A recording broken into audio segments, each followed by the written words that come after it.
இந்த வீடியோ பாருங்களேன். நீங்க எலக்ட்ரிசிட்டி பில் 1000 10,000 கட்டிட்டு இருக்கீங்களா? அப்ப உங்களுக்கு தான் இந்த வீடியோ. இது மட்டும் நீங்க ஒரு முறை வச்சா போதுங்க, உங்க எலக்ட்ரிசிட்டி பில் 0 ஆகும். நீங்க சொல்லலாம், நம்மளுக்கு தான் சோலார் இருக்கு அப்படின்னு.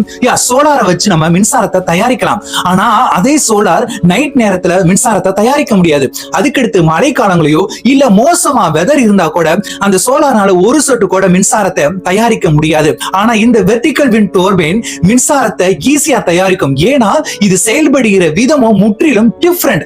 இத ஒரு தடவை பொருத்தினா போதுங்க, அதுக்கடுத்து எந்த திசையில காத்து அடிக்குதோ அந்த திசையில இது சுத்தி மின்சாரத்தை தயாரிக்கும். வெதர் ரொம்ப மோசமா இருக்கட்டும், இல்ல மேகமா இருக்கட்டும், நைட் டைமா இருக்கட்டும், ஏன் சைக்கிளின் கூட இருக்கட்டுங்க, இது 24/7 சொல்லிட்டு எலக்ட்ரிசிட்டியை தயாரிச்சுக்கிட்டே இருக்கும். இந்தியாவில் இன்னைக்கு இதுக்கு மிகப்பெரிய வரவேற்பு இருக்கு. நம்மளுக்கு இதை பத்தி தெரியாம இருக்கலாம். எப்படி சோலார் மார்க்கெட்டுக்குள்ள வந்துச்சோ அது மாதிரிதான் இந்த வெர்டிகல் விண்ட் டர்பைன் மார்க்கெட்டுக்குள்ள வந்திருக்கு. அதுக்கடுத்து நம்மளுடைய எலக்ட்ரிசிட்டி பில்ல சேவ் பண்ண ஒரு மிஷின் வந்துருச்சுடான்னு சொல்லும் போது நம்மளுக்கு ரொம்ப மகிழ்ச்சியா இருக்குல்ல. அப்புறம் என்ன, ஷேர் பண்ணி விட்டுருங்க.